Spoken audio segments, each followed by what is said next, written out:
Did you hear about this comedian that was kicked off stage at Columbia University? Did you guys hear about it? Because I forget that DC Googles.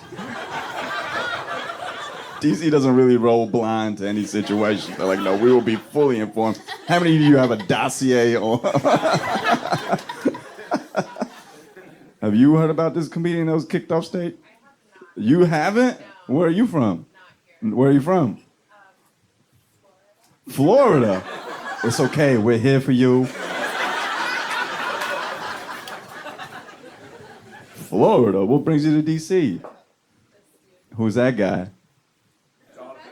John and John and Amber. That's what I thought when I looked at you.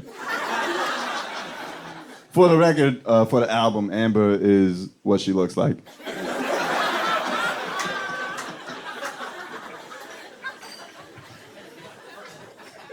What do you do, John? I just moved up here a few months ago. To do what? Commercial real estate. Commercial real estate? Yes. From Florida? Yep. It's a racket down there, isn't it? In Miami?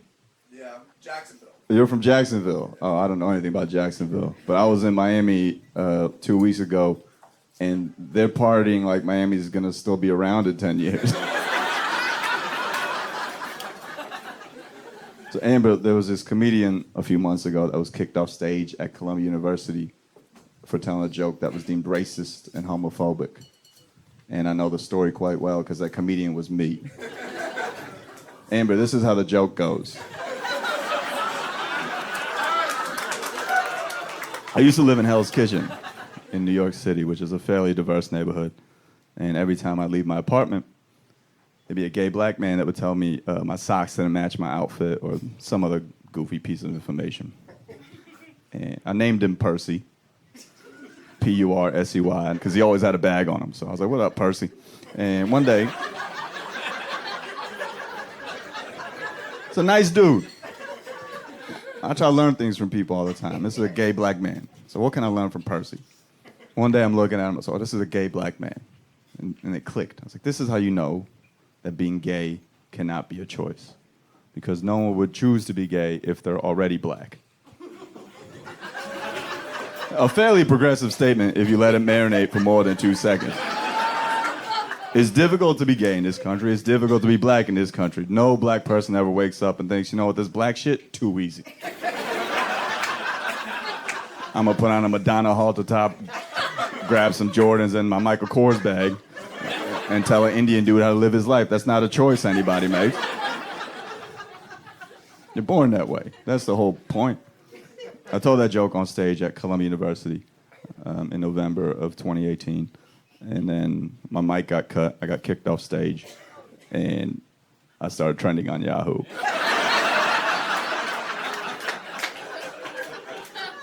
I'm going to give you the inside scoop. Please don't blog about it or send it to TMZ or whatever. Some of you look like you belong to the snitching but it's a term I stole from Shaq. But this is what happened. About a year ago, I was invited by the Asian American Alliance at Columbia University to perform at the annual Culture Shock Festival. Now, this is Asian, like my kind of Asian, but also the kind you guys are picturing. And they're like, hey, Nimesh, we're big fans of your work. You were the first Indian writer to write on SNL. We want you to come do our show. And yeah, I was the first Indian to ever write on SNL. Hopefully not the last. But I don't want to get it twisted. I'm not like the Jackie Robinson of Indian writers. You know? I didn't barge into Lorne Michaels' office like, hey, fuck Taco Tuesday, we're doing Tandoori Thursday from here on out. That didn't happen. I just happened to be Indian when I got hired. I'm white now, it's pretty cool, but I'm enjoying this privilege. Like, hey, Nimesh, come perform. I was like, all right, that sounds dope. Get to the show, and it's full of 400 Asian kids all hanging out, having a good time. I get on stage. About 17 minutes in, I'll tell that joke. And it bombs. Like, it's dead quiet. You can hear people shitting in the bathroom. That's how quiet. But frankly, I knew it was going to bomb. Sometimes as a comedian, you do jokes for you. That was one for me. I was like, all right, get back to regular scheduled programming. 3 minutes later, the 3 young Asian women that invited me to do the show come on stage in one trench coat And like, hey, Nimesh, you said some things that we found racist and homophobic. We need you to get off the stage. And then they asked me if I have any closing remarks. And all of me wanted to say, I hope you all fail your finals. But I didn't say that. I tried to save it with a joke I've done before about how it's a real tough time in America, race-wise. It feels like there's a lot of tension between black and white people. Black and white people about to go to war at any moment. And Indians and Asians will have to choose a side. And that shit bombed. And then they cut my mic. And I walked stage left, and there's a 5'4" young Asian woman who was like, hey, Nimesh, I have to escort you out. You are a security risk. And I was like, I'm not going to fight a bunch of breakdancers. And then I left. I get my Uber.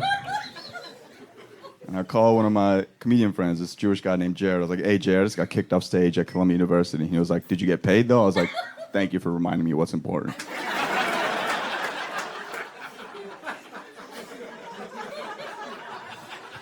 And then I get home. And then the next morning, I made the news. I was trending on Yahoo. I was featured on Breitbart. Me, a hero on Breitbart. Tucker Carlson emailed me twice to come on the show. Hey, come do the program. Nah, you're too thirsty for this talk. I ain't coming on your fucking show. But quite frankly, I should have gone on Tucker Carlson because the second half of that, being gay, isn't a choice joke. I say, well, there's one person who I think chooses whether or not to be gay on a daily basis. And that man is Mike Pence. And Mike Pence chooses to not be gay every day. I'm getting a real Republican vibe from this half of the room. Look, like me or like him, doesn't matter. We can all agree no man hates homosexuals that much if he himself is not a homosexual. That is a fact. I regret not saying that on Tucker Carlson, but I hope the VP hears this at some point. And then the left-wing people started their nonsense. Some of y'all, my own people. Nimesh Patel is a racist and a homophobe. I was like, fake news, dog. Me? Racist and a homophobe? No, I don't hate black people and I'm not afraid of gay people. It's quite the opposite. I'm afraid of black people and I hate the gays. That's a good joke. Fuck y'all. I know comedy better than anybody in this room. That is a fantastic joke. I don't mean it in the slightest. It's just too fun to not say. You understand what I'm doing up here? And someone wrote, Nimesh Patel was miserable and bombed. For the record, I give myself a B- on the set. I don't care about bombing in the slightest. I'll tell you if I bombed. Bombing is a learning experience. I enjoy bombing sometimes. And you know what? I asked for my money up front for a reason. In fact, I'll tell you the greatest bomb I ever had. July 2016, Philadelphia, Pennsylvania. Hillary Clinton has just secured the Democratic nomination for President of the United States. And there was a big party for her in Philadelphia. You didn't ruin the momentum at all. Oh, you definitely making an album, dog. What's your name? Ryan? Ryan? Thank you, Ryan. No, we're keeping that. It's fun. You gotta feel, when you listen to comedy, you gotta feel like you're there. And Ryan is wearing a pink shirt. I'm African American. Is that a fair guess? Sometimes Indians get dark too, you know. So, African American man wearing a pink shirt just had mac and cheese or poutine. What did you just eat? What is that? Poutine in D.C. This man had poutine in D.C. You are a cavalier. He's sitting at table 280 and knocked his sign over and most of his beer. I hope we all have a visual back there. I hope you guys can picture what I'm seeing. But as I was saying, Hillary had just secured the Democratic nomination for president of the United States, and there was a big party for her in Philadelphia. As an offshoot to that party, there was a Bernie Sanders protest rally, and I got invited to do stand-up at that event. 400 Bernie Sanders fans dressed in all black, like Bernie had just died. And my opening joke to this room full of 400 Bernie fans was, "Hello, losers."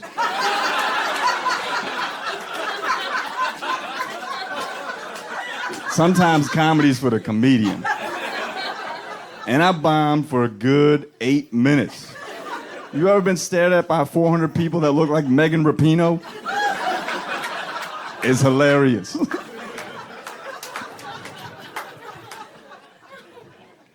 But people want to take it one way or the other. They want to say, oh my God, college kids are so soft. These kids should not have done that.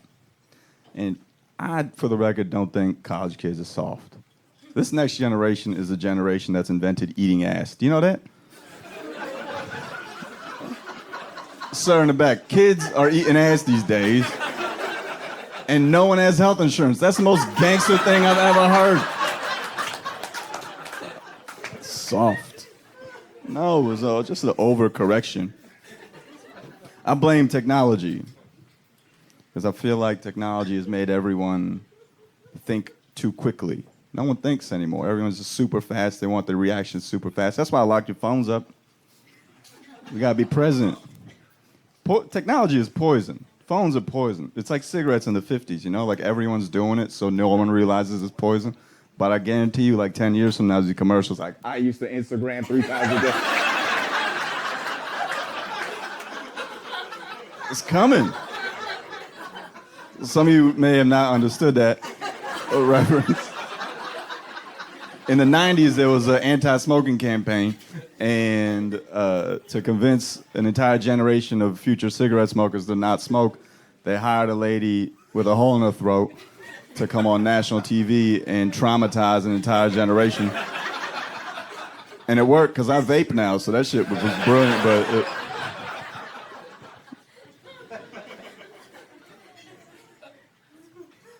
college kids. Honestly, the toughest part has been trying to explain this to my 60-year-old Indian parents. Because they understand comedy, but when I got kicked off stage and made the news, they're like, is this guy's career over? Oh, shit. He can't start over. I was on the second page of the New York Post. George Bush dying, page 1. Page 2, Nimesh Patel getting kicked off stage at Columbia University. And someone brought a copy of the paper to my dad. And they're like, yo, isn't this your son? My dad's like, I don't know that motherfucker at all. And then my mom texted me. She said, hey, what happened at Columbia? And I said, I got rejected again. I don't know what else to tell you. College is a scam anyway. It really is. You go to college so you can get a good job. And then when you get that job, what do they tell you? Hey, forget everything you learned at school. We have our own way of doing things here at Target. It's like, why did I go to... I feel like everyone's just chasing fame on their phones now. Everyone does things for the Instagram likes. I was like, oh, I hope people like me. People drop sex tapes to chase fame. That's like the sucking dick for crack equivalent of technology. You drop a sex tape. I might drop one if comedy doesn't go the way I need it to.